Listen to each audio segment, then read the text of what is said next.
Hello everyone. A to Z biology में आप सभी का आज फिर से स्वागत है। एनिमल किंगडम के सीरीज को आगे बढ़ाते हुए आज हम लोग का एनिमल किंगडम पर सेकेंड क्लास है।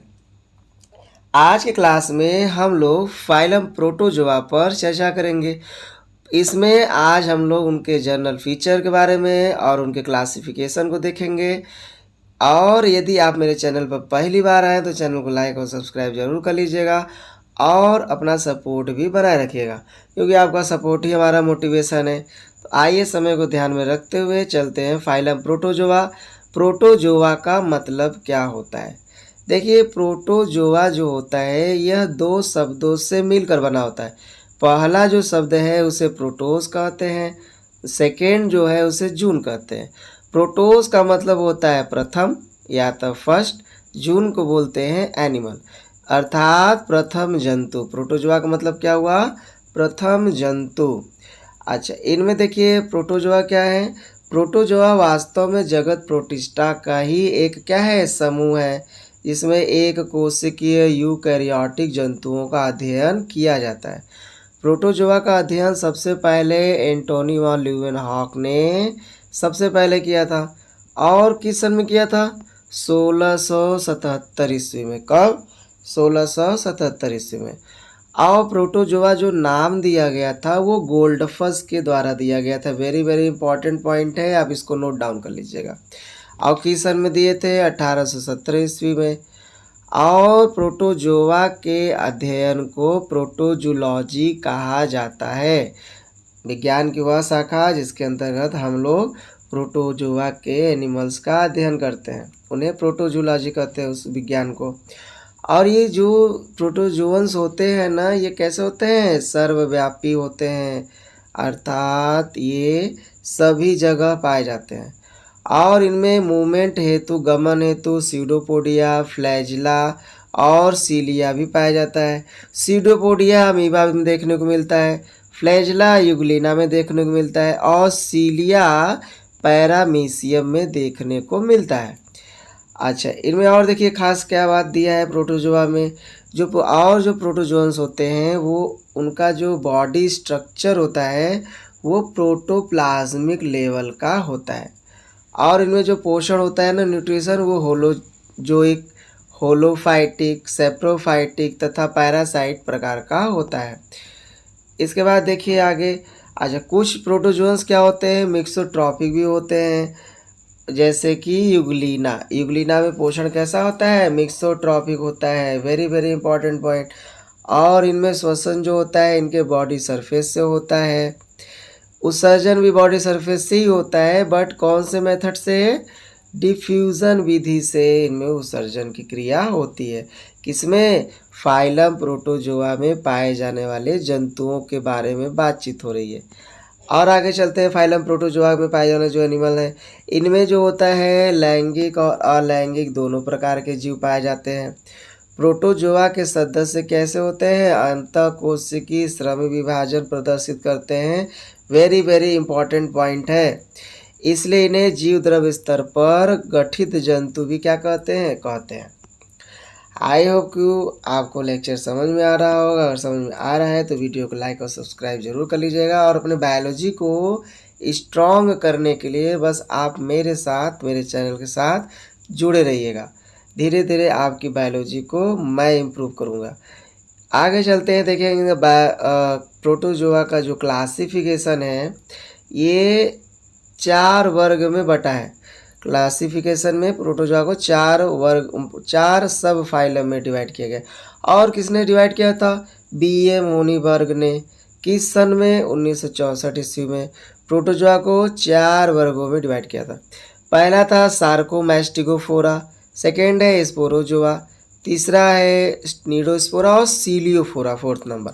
और इनमें आधार क्या माना गया था? पोषण, प्रजनन का प्रकार, केंद्रक का और गमन, इन सभी को बेस मानकर प्रोटोजोआ को क्या किया गया है? 4 वर्गों में विभाजित किया गया है। अच्छा, आगे हम फ्लो चार्ट के माध्यम से इसको शॉर्ट में समझ लेते हैं, थोड़ा ध्यान से देखिएगा। अगर हम प्रोटोजोआ की बात करें तो डिवाइडेड इनटू 4 सब phylums on the basis of locomotory organs, movement के आधार पर, लोकोमेट्री ऑर्गन के आधार पर प्रोटोजोआ को 4 सब फाइलम में डिवाइड किया गया है। पहला जो सब फाइलम है वो सार्कोमैस्टिगोफोरा, सेकेंड नंबर जो दिया है स्पोरोजोआ, थर्ड नंबर निडोफोरा, निडोस्पोरा और सीलियोफोरा। इसे सिलिएट भी कहा जाता है। अगर हम बात करें सार्कोमैस्टिगोफोरा में, तो ये इन्हें भी फर्दर 3 क्लासेस में डिवाइड किया गया है। Then first one is the Mastigophora, इसमें फ्लैजलेट्स आते हैं।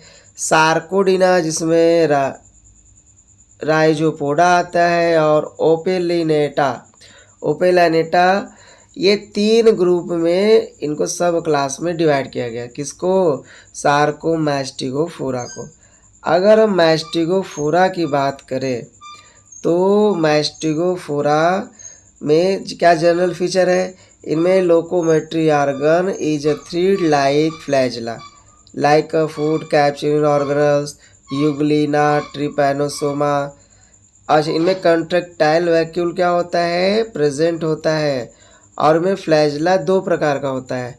पहला जो फ्लैजला होता है फाइटोमैस्टिग्ना विथ क्लोरोप्लास्ट, प्लांट लाइक होता है, ये जैसे यूग्लिना में, क्लेमाइडोमोनास में देखने को मिलता है। सेकेंड नंबर का जो फ्लैजला होता है वो जूमैस्टिग्ना होता है, विदाउट क्लोरोप्लास्ट, एनिमल लाइक होते हैं, जैसे ट्रिपैनोसोमा, लेस्मानिया, जियार्डिया। इन सब जंतुओं में जूमैस्टिग्ना टाइप का फ्लैजला देखने को मिलता है। ये पॉइंट काफ़ी ज़्यादा इम्पॉर्टेंट है, इसलिए आप इसको थोड़ा सा नोट डाउन जरूर कर लीजिएगा, ठीक है। आगे आते हैं सार्कोडिना, जो सब क्लास सेकेंड है वो सार्कोडिना, जिसे राइजोपोडा भी कहा जाता है। इन्हें कॉमनली क्या कहा जाता है? अमीबॉब्स कहा जाता है। क्या कहा जाता है? अमीबॉस।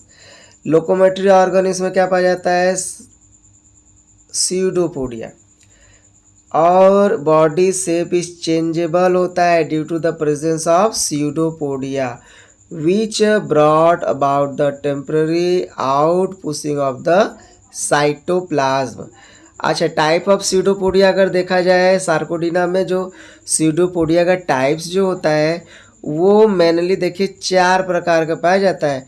पहला है लोबोपोडिया, ये अमीबा में देखने को मिलता है। फिलोपोडिया, ये यूग्लिना में देखने को मिलता है। रेटिकुलोपोडिया, ये ग्लोबिजेरिना में देखने को मिलता है। और एक्सोपोडिया एक्टिनोफायरसॉल में देखने को मिलता है। अब यहाँ पर बात आता है कि इन सब में सबसे ज़्यादा जो इम्पोर्टेंट की पॉइंट कौन सा है? तो लोबोपोडिया किस में मिलता है? अमीबा में। यूग्लाइफा में फिलोपोडिया देखने को मिलता है। ये पॉइंट आप याद रखे रहेंगे, काफ़ी ज़्यादा इम्पोर्टेंट है। तीसरा जो सब क्लास है वो है ओपेलाइनेटा, इसमें intestinal parasite of the amphibians, frog and toads के वहाँ पाए जाते हैं। और इनमें जो लोकोमेट्री ऑर्गन्स होते हैं वो शॉर्ट होते हैं, सीलिया लाइक स्ट्रक्चर होता है। और गैमीट्स क्या होते हैं? Gametes are flagellated, involve in the sexual reproduction just like Opalina. So आपको वीडियो पसंद आ रहा होगा, तो अगर आपको वीडियो पसंद आ रहा है तो वीडियो को लाइक और सब्सक्राइब जरूर कर लीजिएगा। और अपने बायोलॉजी को स्ट्रॉन्ग करने के लिए A to Z बायोलॉजी से जुड़े रहें।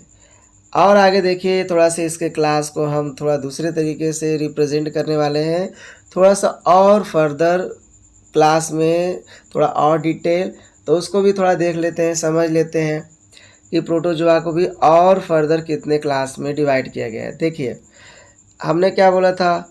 प्रोटोजोआ को 4 वर्ग में बांटा गया है। किसने बांटा? होनीबर्ग ने। कब बांटा? 1964 में। इसमें मतलब क्या है? वर्गीकरण समिति के समक्ष पोषण तथा प्रजनन के प्रकार, केंद्रक एवं गमन के आधार पर प्रोटोजोआ को 4 उपसंघों में बांटा गया है। पहला सार्कोमैस्टिगोफोरा, सेकेंड नंबर है स्पोरोजोआ, निडोस्पोरा, सीलियोफोरा। हालांकि इन चारों पर हम लोग ऊपर डिस्कस किए ही हैं, लेकिन फिर भी हम लोग थोड़ा सा इनमें देख लेते हैं और इनका डिटेल्ड वर्गीकरण, इनका जो डिटेल क्लासिफिकेशन है उस पर चर्चा कर लेते हैं। अगर हम बात करें सार्कोमैस्टिगोफोरा की, तो देखिए सार्कोमैस्टिगोफोरा, इनमें क्या है, प्रचलन जो होता है सीडोपोडिया कसाब दोनों से होता है, और इन्हें 3 वर्ग में मैस्टिगोफोरा, सार्गोडिना और ओपेलाइनेटा में डिवाइड किया गया है। मैस्टिगोफोरा को भी 2 क्लास में, जू मैस्टिगोफोरा, फाइटोमैस्टिगोफोरा। जू मैस्टिगोफोरा में जियार्डिया और ट्राइकोमोनास, और फाइटोमैगिस्टोफोरा में कॉर्मिलुना आर्कोमोनास नामक जीव आते हैं। सार्कोडिना को अगर देखा जाए तो सार्कोडिना को 4 सब उपवर्ग में डिवाइड किया गया है। पहला है अमीबीडा, रेडियोलेरिया, फिरामिनिफेरा एंड हेलियोजोआ। अच्छा, अमीबीडा में अमीबा और एंटमीबा को रखा गया, रेडियोलेरिया में कोलोजोअम और एकेंथ्रोमेटा को, फेरामिनेफेरा में एल्फिडियम और हेलियोजोआ में एक्टिनोफ्राइरक्स को रखा गया है। ये ज़्यादा देखिए इम्पॉर्टेंट है, आप इसको नोट डाउन कर लीजिएगा या आप स्क्रीनशॉट लेके रख लीजिएगा, हो सकता है आपको काम है। अगर हम सेकेंड वर्ग की बात करें, सेकेंड सब फाइलम स्पोरोजोआ, तो इनको भी 2 वर्ग में, टीलोस्पोरिया और पायरोप्लाज्मिया में। टीलोस्पोरिया को भी 2 क्लास में डिवाइड कर दिया है, ग्रीगेराइनिया और कॉक्सिडिया। इसमें मोनोसिस्टिड्स को रखा गया, और उदाहरण में प्लाज्मोडियम को कॉक्सिडिया में रखा गया, और पायरोप्लाज्मिया में बैबेसिया को रखा गया है।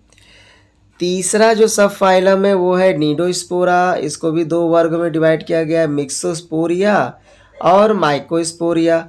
मिक्सोस्पोरिया में मिक्सिडियम को रखा गया, और माइक्रोस्पोरिया में नोसीमा को रखा गया।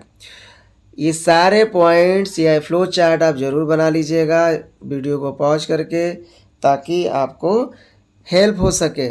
इसके बाद देखिए वर्ग सीलियोफोरा, सब फाइलम जो होता है सीलियोफोरा आता है, हम लोग इसे सिलिएटा भी कहते हैं। इसको देखिए होलोट्राइकिया, सैकटोरिया, पेरीट्राइकिया और स्पायरोट्राइकिया में डिवाइड किया गया है। होलोट्राइकिया की हम बात करें तो हिडीनियम इसमें रखा गया है, सैकटोरिया में एसिनेटा और वर्टिसेला पेरिट्रिकिया में, और स्पायरोस्टोमस किस में रखा गया है, स्पायरोट्रैकिया में रखा गया है। तो ये है आपके बीच में प्रोटोजोआ का क्लासिफिकेशन, आप इसको नोट डाउन कर लीजिएगा। और अगले क्लास में हम लोग अमीबा पर चर्चा करने वाले हैं, तो आप हमारे साथ बने रहिएगा। अगले क्लास में हम अमीबा को निचोड़ेंगे, अमीबा के बारे में डिस्कस करेंगे कि अमीबा है क्या, उनके क्या क्या सामान्य फीचर हैं और उनमें क्या क्या खास बात है। ठीक है, और यदि आप मेरे चैनल पर पहली बार आए हैं तो चैनल को लाइक और सब्सक्राइब जरूर कर लीजिएगा, क्योंकि आपका सपोर्ट ही हमारा मोटिवेशन है। आप लोग ऐसे ही सब्सक्राइब करते रहिए, अपने दोस्तों को भी वीडियो शेयर कर दीजिएगा। Bye bye.